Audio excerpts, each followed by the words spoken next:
We all know the story of how Jimi Hendrix died in London in 1970, but very few know the story of why he tried to disappear a year earlier. In the autumn of 1969, a secret crate was smuggled out of Morocco, containing 12 master tapes that allegedly held the God frequency. It wasn't blues. It wasn't rock. It was something that shouldn't have been possible with 20th century technology. These are the Saturn Tapes, the recording that was supposed to change human consciousness. And the reason why the Hendrix we saw in his final months might not have been Jimi at all. Welcome to Echoes of the Void. Here, we peel back the curtain on the legends of rock to find the stories they tried to bury. Jimi Hendrix was obsessed with the stars, calling himself a voodoo child from another. But what if that wasn't just a metaphor? Today, we investigate the Moroccan silence, the lost months of 1969, where Jimi bypassed the record labels and the fame to record his magnum opus in a bunker made of salt and copper. A project so dangerous, it attracted the attention of shadows that go far beyond the music industry. Before we descend into the first chapter of this cosmic mystery, primera vez to ask, if you had the chance to hear a song that could alter your reality, would you press play? Tell me in the comments which Hendrix song always felt otherworldly to you. And if you're a seeker of the hidden history of music, make sure to subscribe and hit the bell. The deeper we go, the harder it is to turn back. Let's begin. The official history books tell us that 1969 was a year of triumph for Jimi Hendrix. He had conquered Woodstock.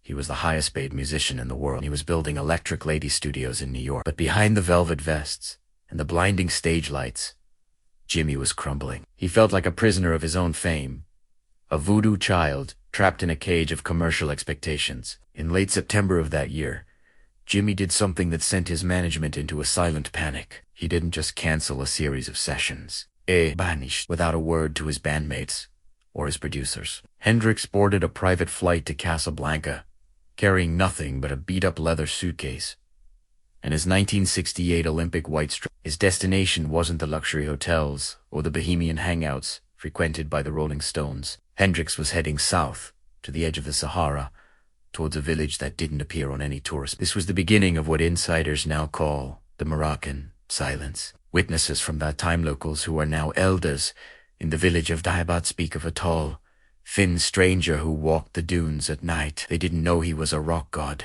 To them, he was just a man who talked to the wind. But Jimi wasn't talking. He was listening. He had become obsessed with a specific sound, a resonance he claimed to have heard during a fever dream in Maui. He called it the Saturn frequency, a low-level hum that he believed was the heartbeat of the universe itself. Journal entries recovered decades later from a trash bin in London give us a glimpse into his state of mind. One entry, dated October 4th, 1969, reads, "The strings are too loud. The electricity here is different.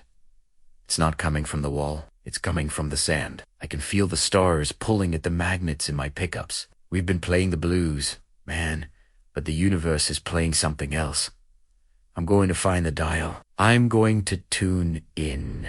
But Jimi wasn't alone in the desert. He had been followed, not by paparazzi, but by a man known only as the Architect.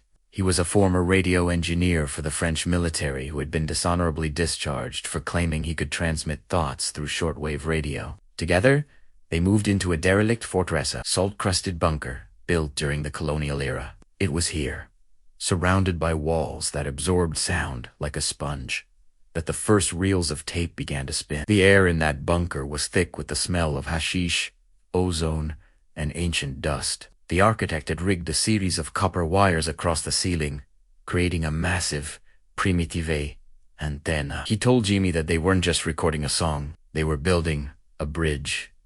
For the first 3 days, Jimi didn't touch his guitar. He sat in total silence, wearing headphones connected to a receiver that was pointed at the night sky. On the 4th night, the wind stopped. The desert went dead quiet. Hendrix stood up, plugged his Stratocaster into a modified sun amplifier that glowed a haunting violet hue, and struck a single note. It wasn't a chord. It was a sound that supposedly made the salt on the walls vibrate until it turned into a fine mist. The Architect pressed record. The red light on the tape machine flickered like a dying star. This was the birth of the first track of the Saturn Tape, a track titled The Gravity Prayer. But as the reels turned, something strange began to happen to the equipment. The needles on the VU meters didn't just hit. The red, they stayed there, frozen, even when Jimi stopped playing. Jimi looked at the architect and whispered, "Did you hear that? That wasn't me." That was the response. What followed was a 3-week descent into a musical territory that defied the laws of physics. But as the music grew more complex,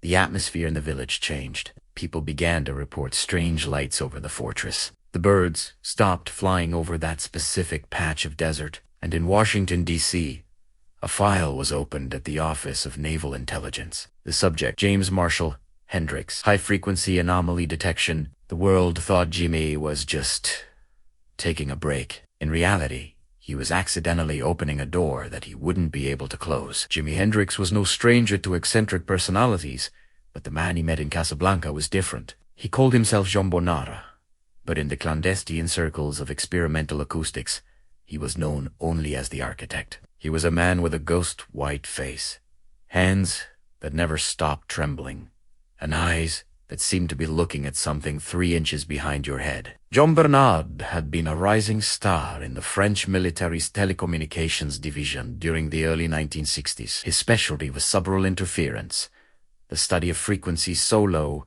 they couldn't be heard by the human ear, but could influence human emotion, heart rates, and even brain waves. He had been dismissed after a classified experiment in the Algerian desert went horribly wrong, leaving an entire platoon in a state of permanent catatonia. When Jimi found him, the architect was living in a room filled with disassembled shortwave radios and ancient blueprints of cathedral acoustics. He didn't want Jimi's money, he wanted Jimi's gift. He believed that Hendrix wasn't just a guitar player, but a natural transmitter, a human being whose nervous system was uniquely tuned to the electromagnetic spectrum. "The guitar's just a toy, Jimi," the architect reportedly told him. "The real instrument is the atmosphere. We're going to use your strings to vibrate the air until it cracks." They moved their operations to the salt bunker in Diabat. This wasn't a standard recording studio. There were no soundproofing foams or comfortable couches. Instead, the walls were lined with copper mesh, and the floor was covered in a layer of crushed quartz. The architect explained that quartz was a natural transducer. It could convert mechanical energy into electrical signals. He wanted the very ground they stood on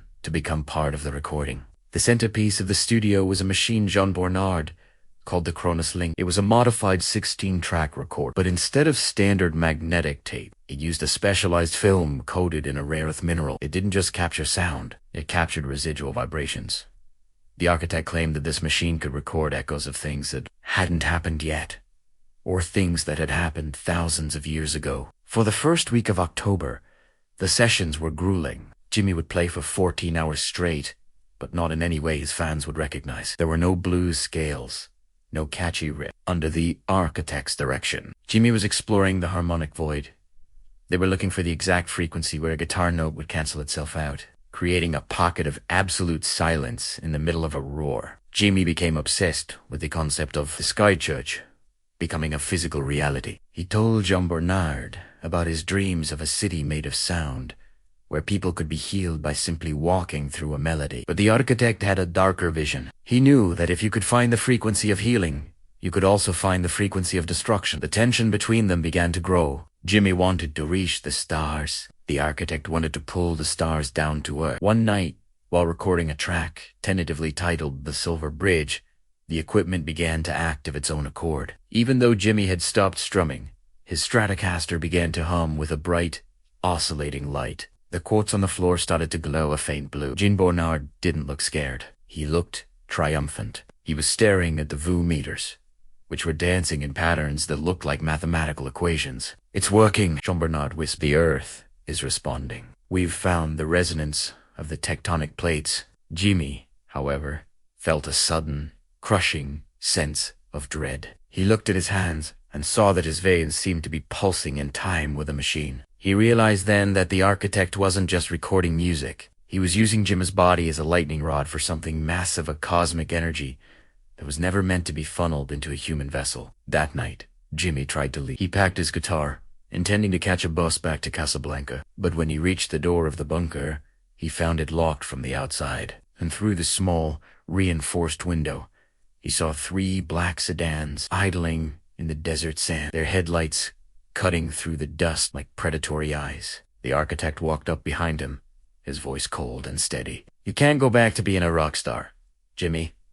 You've heard the frequency now. You belong to the sound. The fortress at Diabat was no longer a sanctuary. It had become a laboratory of the surreal. As the sun beat down on the Moroccan coast, the temperature inside the bunker remained unnaturally cold. The salt-crusted walls seemed to breathe, exhaling a dry, metallic scent that tasted like copper on the tongue. Jimmy was now a prisoner of his own curiosity, held captive by a combination of Jean Bernard's obsession and the silent sentinels in the black sedans outside. The architect had transformed the central chamber into a sonic cage. He had removed the frets from another one of Jimmy's guitars, a black Gibson Flying V, claiming that Western musical scales were mathematical prisons designed to keep the human mind from perceiving the true geometry of the universe. He insisted that the notes between the notes, the microtones, were where the power lay. Music is not entertainment, Jean Bernard would say, while adjusting the glowing vacuum tubes of the Chronos link. It is a steering wheel for reality. If you hit the right vibration, the walls of this bunker don't exist. Time doesn't exist. The sessions in the salt bunker became a blur of sensory deprivation and forced creativity. Jimmy was kept in total darkness for hours, then suddenly thrust into the recording room under blinding ultraviolet lights. The architect fed him a diet of bitter herbal teas and local honey, spiked with unknown alkaloids that sharpened Jimmy's hearing to a terrifying degree. He claimed he could hear the sound of the blood rushing through his own valves. He could hear the hum of the Earth's rotation. On the 11th day of the Moroccan silence, they attempted the recording of the track that would define the Saturn Tapes. The Event Horizon. The architect had rigged a series of water-filled glass spheres around Jimmy's amplifier. He wanted to use the ripples in the water to visualize the sound waves, creating a feedback loop between sight and sound. As Jimmy began to play, using a violin bow against the strings of the fretless guitar, the water didn't just ripple, it began to levitate. Tiny droplets rose from the spheres, suspended in midair by the sheer force of the acoustic pressure. Jimmy was sweating. His eyes rolled back in his head. He wasn't playing a song anymore. He was channeling a storm. The sound coming out of the speakers was a dissonant, crushing roar that felt like it was peeling the skin off his bones. Yet, in the center of that noise, there was a melody, a haunting, high-pitched whistle that sounded like a choir of silver voices singing from the bottom of a well. Do you see it? The architect screamed over the noise. The quartz is vibrating at 40,000 hertz. We are breaking the molecular bond. Suddenly, the air in the room ionized. Static electricity began to arc from the copper mesh on the walls to the metal hardware of Jimmy's guitar. Jimmy's hair stood on end, a halo of electricity dancing around his head. He felt a sudden, sharp connection, a bridge forming in his mind. He saw a flash of a landscape that wasn't Earth. He saw a sky the color of bruised violets, and 3 moons hanging over a sea of liquid mercury. For a few seconds, Jimi Hendrix wasn't in Morocco. He was standing on the edge of a crater on a world that shouldn't exist. He felt an immense peace, a sense of belonging that he had never found on the stages of London or New York. The Sky Church wasn't a dream. It was a chord. The moment was shattered. A massive electrical surge blew out the vacuum tubes in the Chronos link. The room plunged into darkness. The floating water droplets fell to the floor with a heavy splash. Jimmy collapsed, his fingers bleeding from the intensity of the bow's friction. In the silence that followed, he heard a sound that chilled his blood. It wasn't the wind, and it wasn't the sea. It was a rhythmic, mechanical clicking coming from the walls. "They are here," Jean Bernard whispered, his voice trembling with a mixture of fear and religious ecstasy. He observed, "Your music didn't just reach the stars, Jimmy. It invited them in." Jimmy looked toward the small window of the bunk. The black sedans were gone. In their place sat a single, unmarked military truck, and men in gray hazmat suits were unloading heavy-lined boxers. They weren't there to stop the music. They were there to harvest it. The architect turned to Jimmy, his eyes wide and vacant. "Recording is successful. We have the first 4 minutes of the frequency. But the price of the ticket, the price is that you could never leave this room as the man you were." That night, for the first time, Jimmy didn't try to escape. He sat in the corner of the salt bunker, clutching his guitar like a shield, watching the gray figures move through the desert fog. He realized that the Saturn Tapes weren't a gift to humanity. They were a beacon, and something was already on its way to answer. The lead-line boxers brought by the men in gray weren't for equipment. They were for the tapes. There was a cold, clinical efficiency to the way they moved. They didn't speak to Jimmy. They didn't even acknowledge his presence as a human being. To them, he was merely the biological component of a successful experiment. The architect, now appearing more like a frantic high priest than an engineer, began the playback of the first successful reel.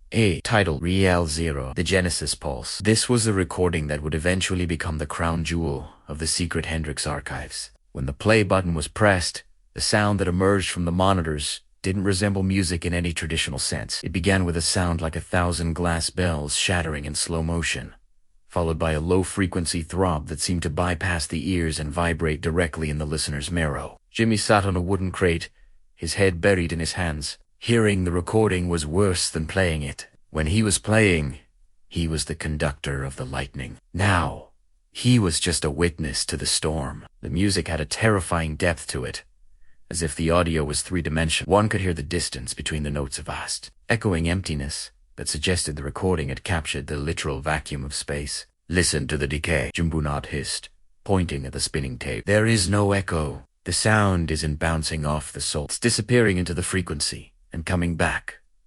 Changed. As the recording played, the men in gray set up a specialized playback device in the center of the room. It wasn't a speaker. It was a crystalline transducer. They wanted to see the effect of the music on organic matter. They placed a small cage containing a desert lark near the device. As the Genesis pulse reached its crescendo, a soaring, distorted scream from Jimmy's Stratocaster that sounded like a son being born. The bird didn't die, didn't even panic. Instead, the lark began to sing in a perfect, haunting harmony with the guitar. Its song was complex, far beyond the vocal capabilities of any known avian species. Its feathers began to shimmer with a faint, iridescent light, shifting through colors that didn't exist in the natural spectrum. One of the men in gray, a man with a thick scar across his throat, leaned into the light. He removed his goggles, revealing eyes that were bloodshot and glazed with tears. "It's beautiful," he whispered. It was the first time any of them had spoken, but the beauty was a mask for something darker. As the music continued, the lark's song became so high-pitched that the bird's beak began to crack. Its tiny chest heaved until, with a final, crystalline note, the bird simply vanished. There was no blood, no body. Only a small pile of fine, white sand remained at the bottom of the cage. Jimmy jumped to his feet, knocking over his amplifier. "Stop it! Turn it off!" he yelled. "That's not what I wanted. I wanted the Sky Church. I wanted people to feel whole, not erased." The architect didn't stop the tape. He was staring at the pile of sand with a terrifying hunger. "Don't you see, Jimmy? Matter is just a slow vibration. You've found the speed that unlocks the cage. That bird isn't dead. It has been translated. It is elsewhere." The man with the scar turned toward Hendrix. "Mr. Hendrix, you have done something the Department of Defense has been trying to achieve since the Philadelphia experiment. You have created a sonic bridge. We don't care about your Sky Church. We care about the bridge." They informed Jimmy that the Moroccan sessions were now classified under a protocol known as Project Nocturne. Every scrap of paper, every guitar string, and every drop of sweat in that bunker was now property of the state. They told him that the world would be told he was in a retreat, recovering from exhaustion. That night, they played the recording one more time. But this time, they piped the sound through a series of underground speakers buried in the sand dunes around the fortress. Jimmy watched from the window. In the moonlight, he saw the desert itself begin to change. The sand didn't just shift. It began to form geometric patterns, perfect mandalas and fractals that stretched 4 miles into the darkness. It was as if the earth was being reprogrammed by his guitar. He realized then that the Saturn Tapes weren't just a record of his music. They were a set of instructions. And as he looked up at the stars, he saw a faint, violet light pulsing in the constellation of Orion, blinking in perfect sync with the rhythm of his own heartbeat. The first recording was finished, but the translation of Jimi Hendrix had only just begun. The men who now occupied the salt bunker didn't behave like soldiers or scientists. They moved with a synchronized, eerie stillness that suggested they were part of a single hive-like. They wore suits of a dull, leaden gray that seemed to absorb the flickering candlelight of the bunker. They were the architects of Project Nocturne, a deep black operation buried so far within the military-industrial complex that even the president likely had no knowledge of its existence. The leader of the group was the man with the scar, known only as Colonel Vance. He was not interested in the soul of the blues or the liberation of the human spirit. To him, Jimi Hendrix was a biological anomaly, a human resonator, capable of tapping into the ionosphere. "You think you're an artist?" James Vance said, standing over Jimmy as he lay on his cot. "But you're actually a radio tower. Your nervous system is wired differently. The way you process sound is a breach in the security of the physical world." Vance revealed the true purpose of Project Nocturne. The government had discovered that certain frequencies could bypass traditional communication channels, allowing for the transmission of data through the very fabric of spacetime. But they lacked the key, a harmonic sequence that could stabilize the signal. Jimi's Saturn Tapes provided that key. The music wasn't just being harvested, it was being weaponized. They planned to use the Hennessy's pools to create a silent, global network that could influence the collective unconscious of entire populations. Jimmy was horrified. The sky church he had envisioned was a place of universal peace, a shared vibration of love. These men were turning his prayers into a sedative, a way to enslave the minds of the youth who looked up to him. For the next week, the bunker became a prison of forced labor. Under the watchful eyes of the gray suits, Jimmy was ordered to complete the remaining tracks of the album. They wanted more translations. They wanted the music to become more aggressive, more piercing. But Jimmy had started to fight back in the only way he knew how, through the sound itself. He began to weave glitches into the recordings, while appearing to play the chaotic, high-energy solos Vance demanded. Jimmy was actually embedding counter-frequencies musical viruses designed to destabilize the bridge he had built. He would slightly deaden his E-string or use his wah-wah pedal to create micro-oscillations that felt off to the ear, hoping to make the tapes unusable for the Colonel's purposes. Jean Bernard, the architect, noticed the change. He was no longer the master of the session. He was a broken man, realized too late that he had sold his genius to the devil. He saw what Jimmy was doing and, in a moment of silent solidarity, began to adjust the chronos link to hide Jimmy's sabotage within the layers of the recording. "They think they can control the storm," Jen Bernard whispered to Jimmy during a break, his voice barely audible over the hum of the cooling fans. "But the storm has a mind of its own. Keep playing, Jim. Play the broken notes. It's the only way to burn the bridge." The tension reached a breaking point during the recording of the 6th track. The obsidian mirrors Jimmy pledged. He pushed the feedback to a level that made the lead-lined boxers hum. The men in gray began to clutch their heads, their noses bleeding from the sonic pressure. The virus Jimmy had planted was working. The equipment was overheating, and the blue glow from the quartz floor turned a violent, angry red. Vance sensed the betrayal. He drew a weapon, not a gun, but a slender, silver rod that emitted a high-pitched whine. The song, Hendrix. Play it straight. No more deviations. Jimmy didn't stop. He leaned into his amplifier, his face contorted in a mask of defiance. He hit a chord so dissonant it felt like a physical blow to everyone in the room. At that moment, the salt walls of the bunker began to crack. A massive shadow, darker than the night outside, began to bleed through the fissures. It wasn't a man. It wasn't a machine. It was a manifestation of the obsidian mirror, a glimpse of the void Jimmy had accidentally summoned. Panic erupted. The men in gray scrambled for their sensors. Vance lunged toward the tape machine to save the reels, but Jean Bernard threw himself in the way. "It's over." The architect screamed. "The frequency is free." A blinding flash of white light consumed the room. When the smoke cleared, the bunker was silent. The equipment was melted into slag. Jean Bernard was gone, leaving only his spectacles on the floor. Jimmy stood in the center of the ruin, his guitar shattered in his hands. He looked at Vance, who was coughing and covered in gray dust. "You can take the tapes, Colonel," Jimmy said, his voice cold and hollow, "but you'll never be able to play them. The music doesn't belong to the tape anymore. It's in the air. It is in this, and it's coming for you." Vance looked at the empty reels, then out at the desert. The geometric patterns in the sand were no longer beautiful. They were jagged, sharp, and spreading toward the horizon like a digital plague. Project Nocturne had failed to control the frequency, but they had succeeded in letting it out. Jimi Hendrix walked out of the bunker that night, leaving the men in gray behind. He was alive, but he felt like a ghost. He knew that the world would soon see him back on stage in London. But he also knew that the man who stepped onto those stages would be a mere shadow. The real Jimi Hendrix was still in the desert, vibrating at a frequency that no human ear could ever catch again. The charred remains of the Moroccan bunker were swept under the rug of history, but the reels, the heavy, lead-shielded canisters, were flown via a ghost flight to a subterranean facility in New Mexico. This was the Dead Room, a laboratory built 400 feet below the desert floor, specifically designed to study acoustic phenomena that defied the laws of physics. Colonel Vance had not given up. He believed that the glitches Jimmy had embedded were merely technical hurdles, not a spiritual rebellion. He assembled a team of the finest cryptographers and sound engineers to perform what they called the purification. Their goal was to strip away the noise, the detuned strings, and the distortion to reveal the pure Saturn frequency hidden beneath. As they began the process, they realized that the tapes didn't behave like normal magnetic media. When they tried to digitalize the signal, the computers crashed, displaying strings of unknown characters that resembled ancient star maps.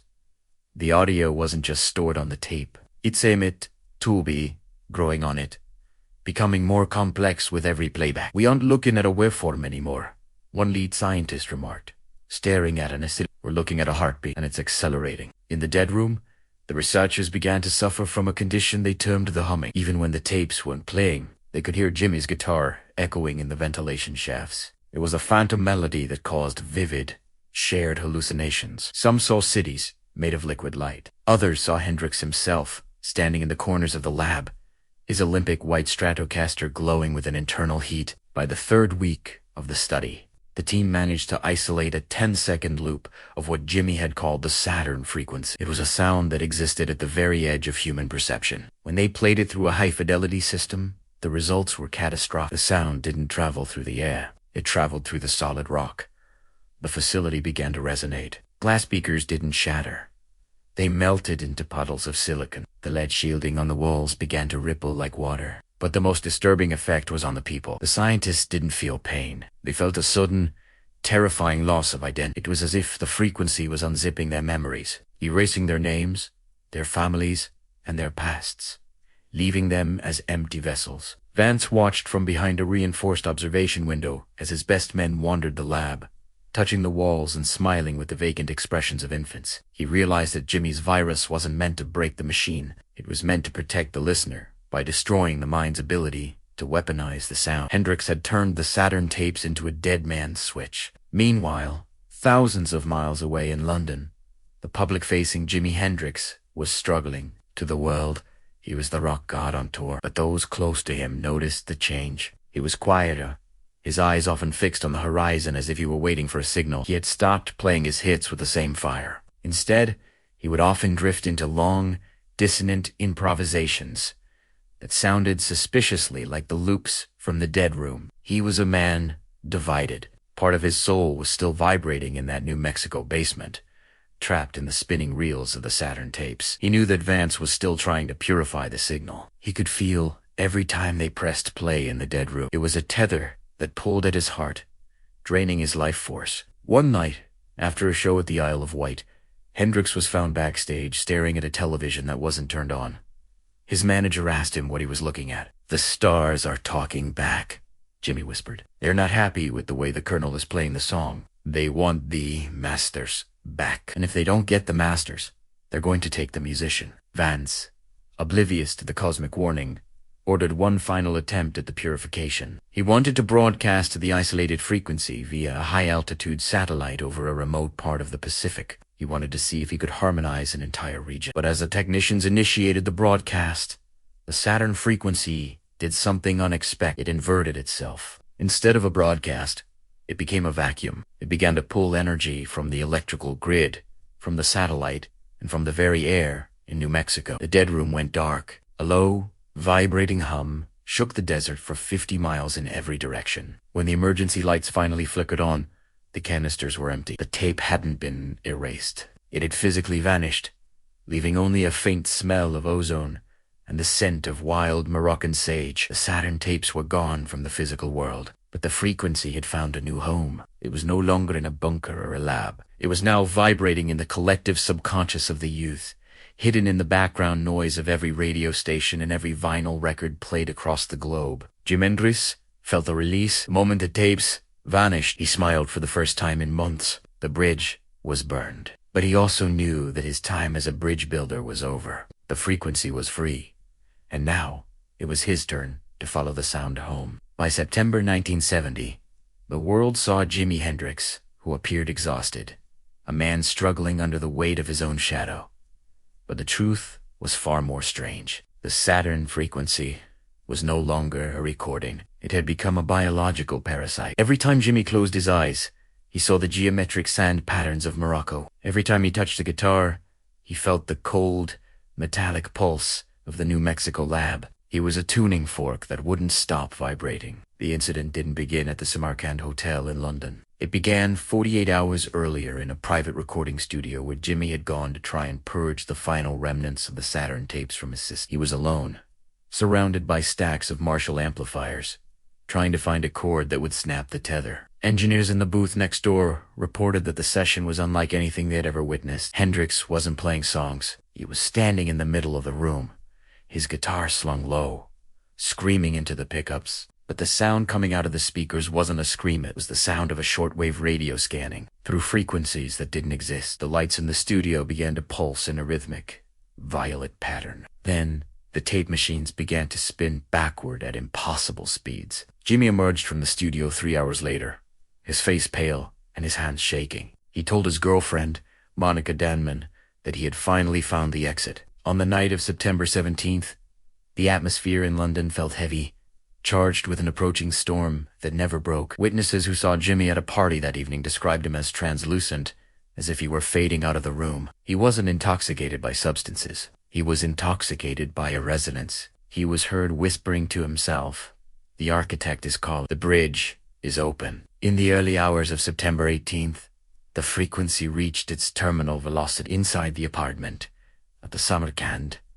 Something occurred that the official coroner's report could never explain. According to classified documents later recovered from the Project Nocturne archives, the room was hit by a localized acoustic anomaly. For a space of 10 minutes, gravity within the apartment shifted by 45 degrees. The wine in the glasses didn't spill. It rose in spirals toward the ceiling. Jimi wasn't choking on the physical world. He was being translated, just like the desert lark in the salt bunker. The official cause of death, barbiture, intoxication, was a convenient mask. The paramedics who arrived on the scene found the room filled with the scent of ozone and crushed quartz. They noted that Jimi's body was oddly light, as if his bone density had fundamentally changed. Most hauntingly, there was no guitar in the room. His favorite Stratocaster, which he never traveled without, had vanished, leaving only a scorched outline on the bedsheets. Colonel Vance, watching from a surveillance van parked 3 blocks away, saw the sensors on his equipment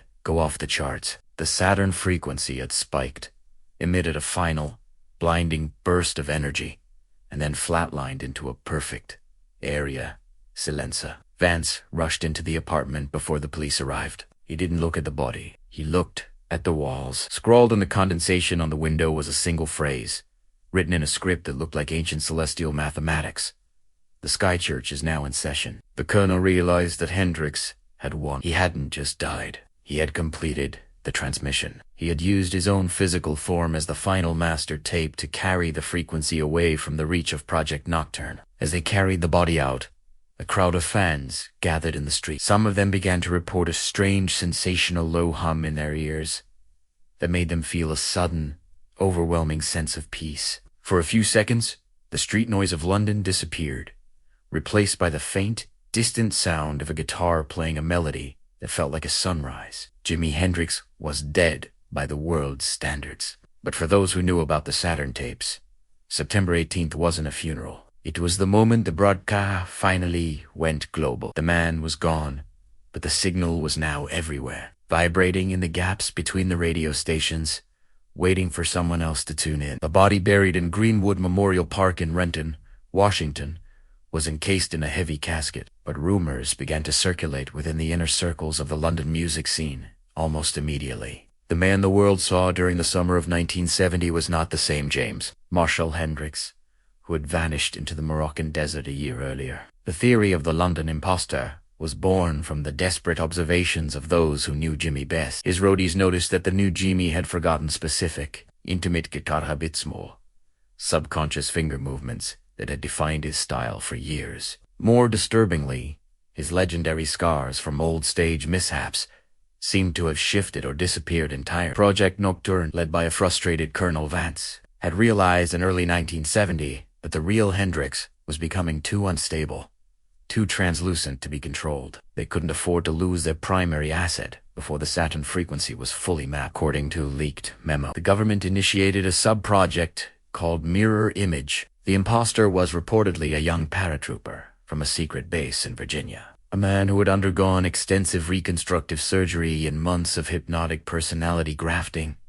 He was trained to mimic Jimi's voice, his walk, and his stage presence. But there was one thing they couldn't replicate: the genius of his hands. This explains why Hendrix's final performances were so erratic. In some episodes, he played with a mechanical, cold precision that lacked his usual soul. In others, he seemed to be struggling just to hold the guitar. The imposter was terrified. He wasn't just playing a role. He was living inside a dying man's myth, and he could feel the Saturn frequency beginning to bleed into his own mind. He used to stare into the mirror for hours.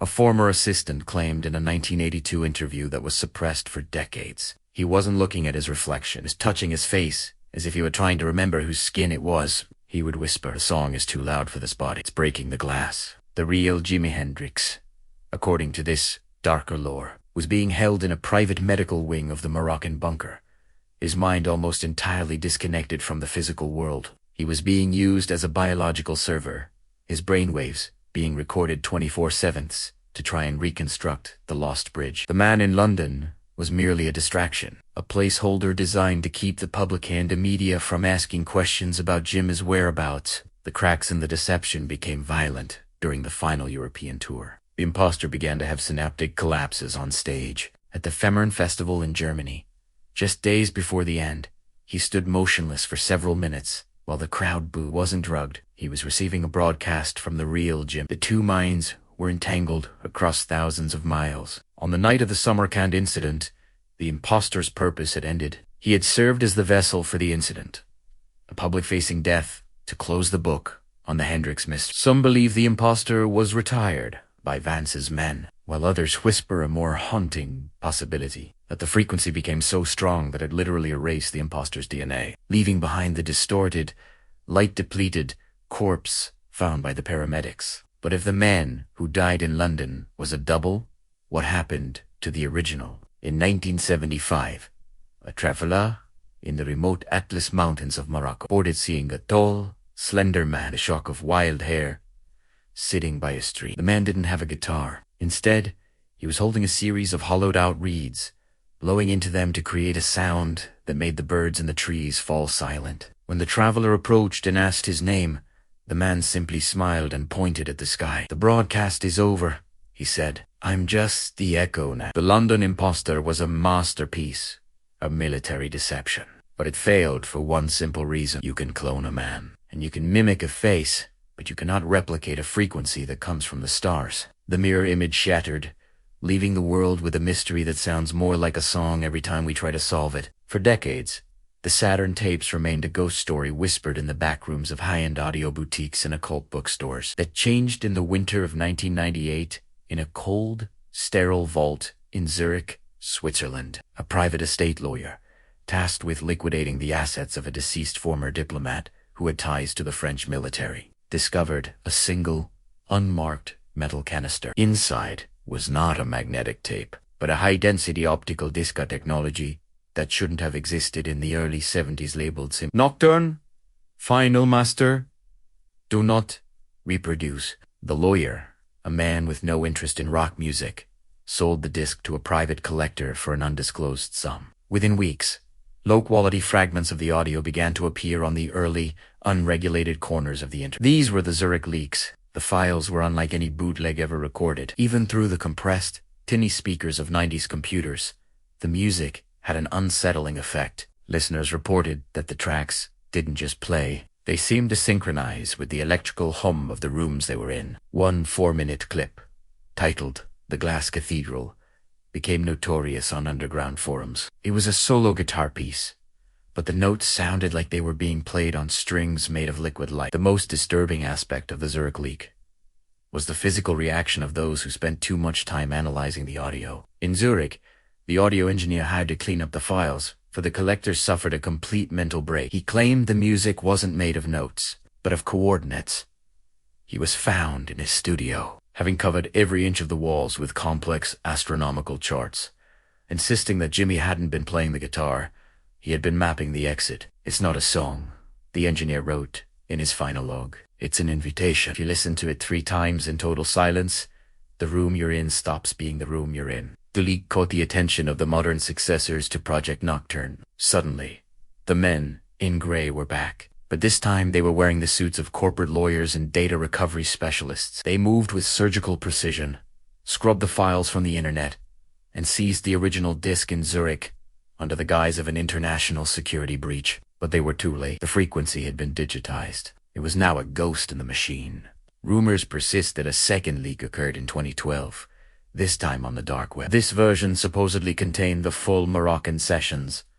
Those who claim to have heard the complete work describe it as an experience of ego death. They say the music is so harmonically perfect that it causes the brain to stop processing linear time. Listeners would sit down for a 10-minute track and emerge 6 hours later, convinced they had traveled across the galaxy. One specific testimony came from a retired NASA sound technician who supposedly analyzed the Zurich files using deep space telemetry software. He found that the background hiss in the recordings wasn't tape noise. It was a perfect match for the cosmic microwave background.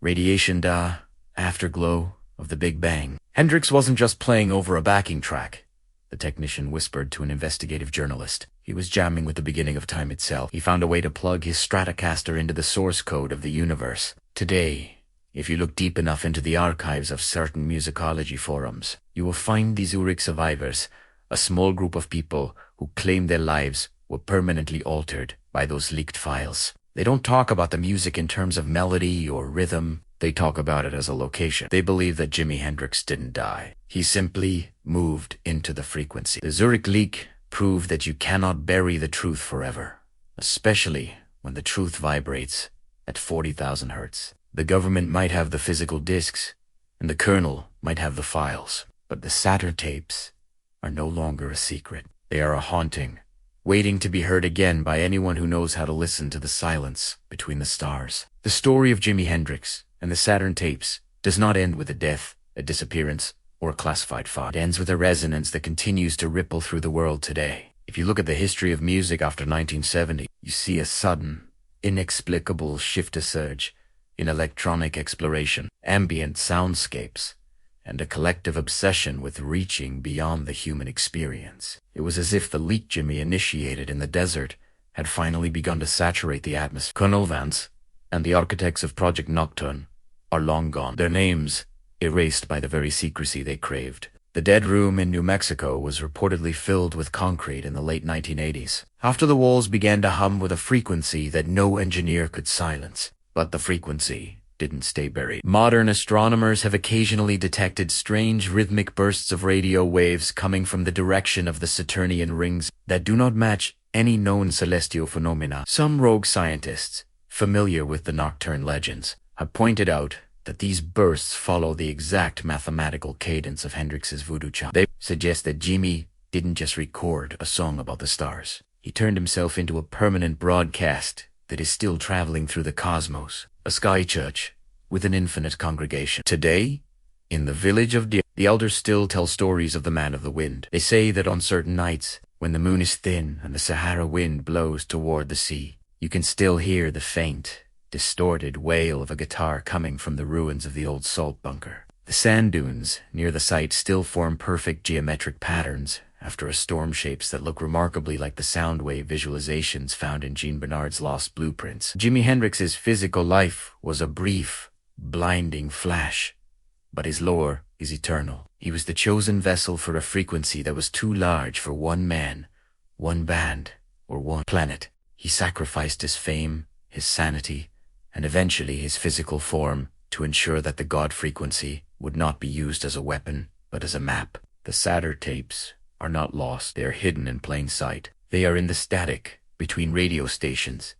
the hum of the power lines, and the silence of the deep desert. They are a reminder that we are not just consumers of sound, but participants in a cosmic symphony. Whenever a young guitarist plugs into an amplifier and feels that first surge of electricity, that raw, untamed power that makes the air feel heavy, they're tuning into the legacy Jimi left behind. They are picking up the signal. As the legend goes, the final words Jimi ever recorded in the salt bunker were not a lyric, but a whispered instruction that can only be heard if you play the Zurich League at half speed. He didn't say goodbye. He said, "Don't just listen to the music. Be the music. The bridge is always open." The man who was James Marshall Hendrix has returned to the stars, but the Saturn frequency remains. It is the heartbeat of the rock and roll myth, a vibration that reminds us that there are still mysteries worth chasing and sounds that can still set us free. The broadcast is far from over. It is only just beginning.